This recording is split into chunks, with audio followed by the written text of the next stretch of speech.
சிக்ஸுகளுக்கு ஒரு மிகப்பெரிய ராஜா அப்படின்னு சொல்லலாம். அதாவது click shot and fan shot, favourite shot, இது எல்லாத்தையுமே வந்து அசால்ட்டா அப்படிங்கிறக்குள்ளாட்டியும் ரிஸ்க் எடுக்காம அப்படி இப்படி தட்டி விடுறதுல ஒரு மிகப்பெரிய கிங் அப்படின்னு பார்த்தோம்னா அது ரோஹித் சர்மா தான். அவர் அடிச்சுக்கிறதுக்கு இனிமேல் சான்சஸ் வந்து ரொம்ப கம்மி தான்.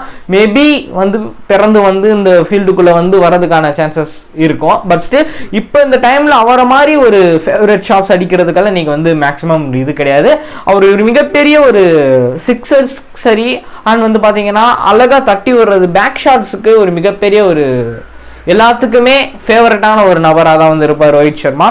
அண்ட் ரோஹித் சர்மாவாக இருக்கட்டும், சூரியகுமார் யாதவாக இருக்கட்டும், திலக் வர்மாவாக இருக்கட்டும், எல்லாருமே இருந்தாலும் நான் சொன்ன மாதிரி ஒரு மிகப்பெரிய ட்ராபேக் ஃபார் இஷான் கிஷன். அவரை பற்றி இன்னைக்கு நிறைய பேர்த்துக்கு வந்து எப்படிங்கிறது தெரியல.